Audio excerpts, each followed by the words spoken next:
por exemplo, é a dimensão profissional da mulher também, né? Porque a gente vê isso com as nossas... Nós dois somos médicos, Uhum. né? E isso é um drama frequente, né? De, vou ter meu filho, vou parar a minha carreira, depois eu vou ter que me reinserir com todas essas atividades. Isso é um baita de um problema que te desconecta da realidade, né? Então, e aí, a minha pergunta para você é: como é que está essa questão de transtorno de ansiedade? Isso é uma epidemia, né? Que a gente achou que ia passar do Covid, isso ia voltar ao normal. Isso continua, a epidemia ficou com níveis alarmantes, né? E continua na mesma incidência.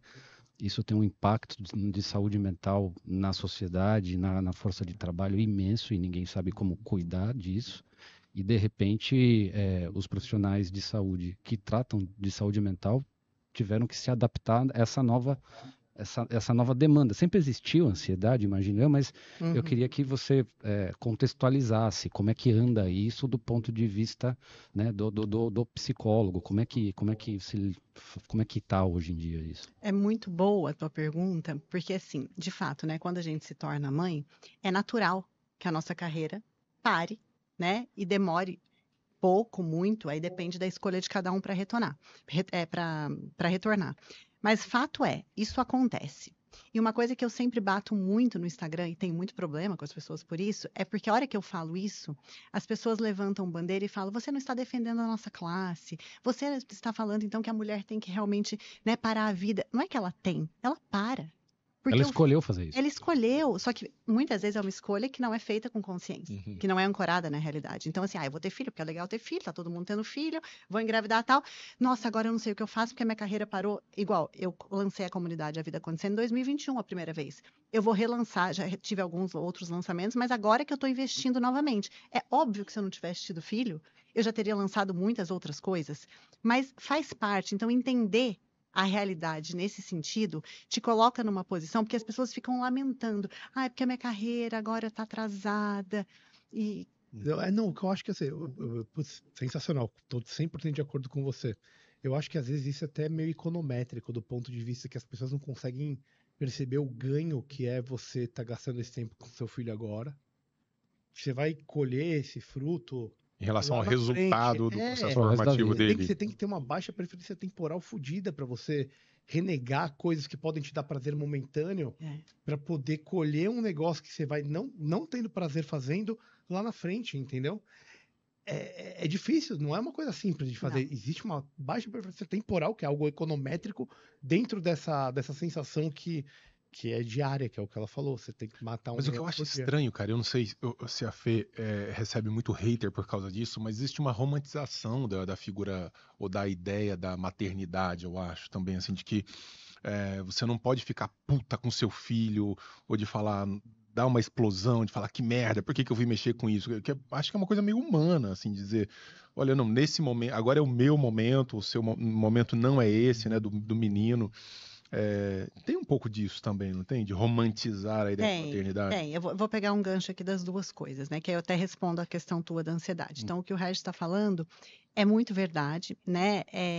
E as pessoas, de fato, elas é, não conseguem mensurar essa questão do prazer momentâneo. Então, as pessoas querem ter, né, os prazeres imediatos e não conseguem pensar no lá na frente, porque a gente vive em tempos onde a gente não pode se frustrar, né? A gente pode, mas a gente não quer. Né? E isso é levantado como uma bandeira. Então, não, você não pode ficar triste, porque para tristeza você vai lá e toma um remedinho que fica tudo bem. Você não pode se frustrar, porque afinal de contas você pode ser o que você quiser, a vida só se vive uma vez. Então, existe todo um lema, né, que traz à tona essa questão de que, assim, eu preciso ser livre para fazer o que eu quiser. De repente, você se vê mãe e você entende que isso não é possível, a não ser que você escolha não ser uma mãe presente. E tá tudo bem. O problema é que as pessoas que escolhem isso, normalmente elas não arcam com as consequências disso. E aí lá na frente isso tem problema. E aí entra nessa questão da ansiedade, porque se você não se conecta com a realidade do que você está vivendo agora e entende que isso é uma escolha, e isso é a realidade que se apresenta, você começa a ficar almejando uma possibilidade que não é possível naquele momento. E aí você começa a ficar muito ansioso, porque a ansiedade é querer uma coisa, né, um tempo que ainda não aconteceu e que muitas vezes não está na possibilidade de fato acontecer. Né? Então, por exemplo, eu tenho um bebê de 2 anos, né?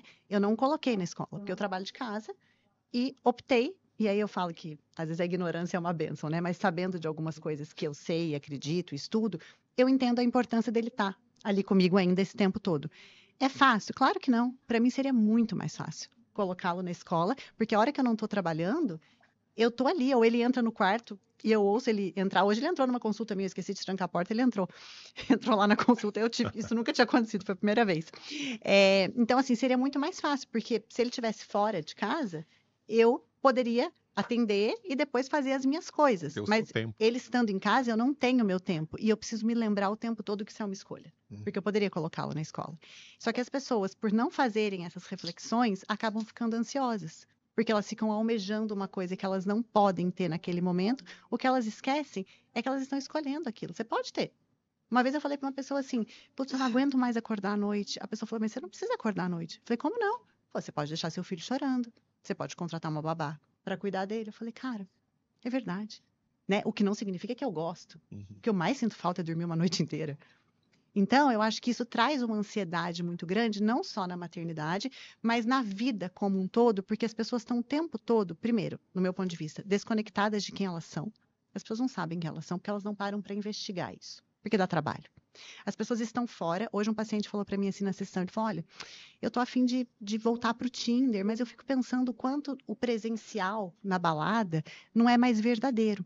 E eu estava refletindo com ele o quanto o presencial na balada não é mais verdadeiro, porque as pessoas estão presentes, mas elas não estão presentes. Então as pessoas estão ali presentes tudo bem, balada já é menos assim, mas até num bar eu ainda penso, na minha época a gente mandava correio elegante, mandava no guardanapo, né? Então hoje em dia a gente está ali, mas está todo mundo no telefone e tal, então ninguém está presente. Interagindo ali. Ninguém está interagindo.